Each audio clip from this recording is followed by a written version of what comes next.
Hi అండి, welcome to my channel homely heaven. మీలో first time నా ఛానల్ చూస్తుంటే please like, share and subscribe. నేను ఈరోజు గూడ అన్నం అండి. మనకి అమ్మవారికి ఒక స్పెషల్గా చెప్పుకుంటాం కదా గూడ అన్నం ప్రసాదం. ఇది చేసి చూపిస్తున్నాను ఎలా ప్రిపేర్ చేయాలో. సింపుల్గా కూడా అయిపోతుంది, ట్రై చేయండి, చాలా బాగుంటుంది.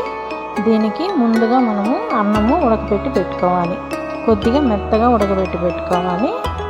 అది కొద్దిగా అన్నంలోకి మనము 1 కప్పు బియ్యానికి 2 కప్పులు బెల్లం అండి. ఇది తీపి ఎక్కువగానే ఉండాలి.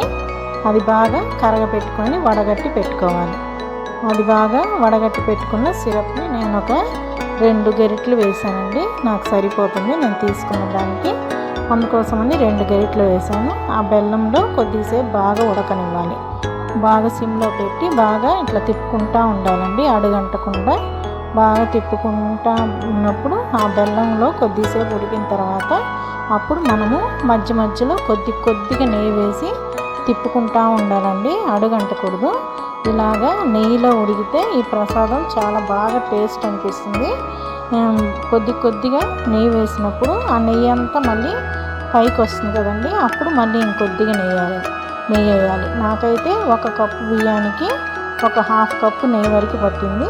అట్లా కొద్దిగా వేసుకుంటా తిప్పుకుంటూ ఉంటే ఇది మంచి ఒక జామ్ లాగా బాగా ఉడికిపోయి ఒక కలర్కి వస్తుందండి, గోల్డెన్ కలర్కి.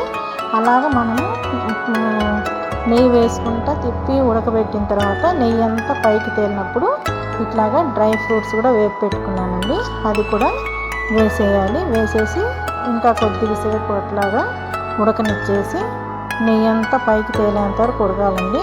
అప్పుడు బాగా ఉడికినట్లు అనిపిస్తుంది, స్మెల్ కూడా చాలా బాగా వస్తుంది.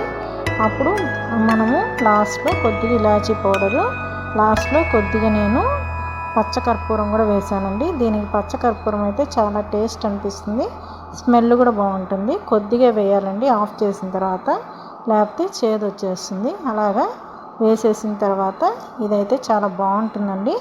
ఒకసారి ట్రై చేయండి. Please like, share and subscribe.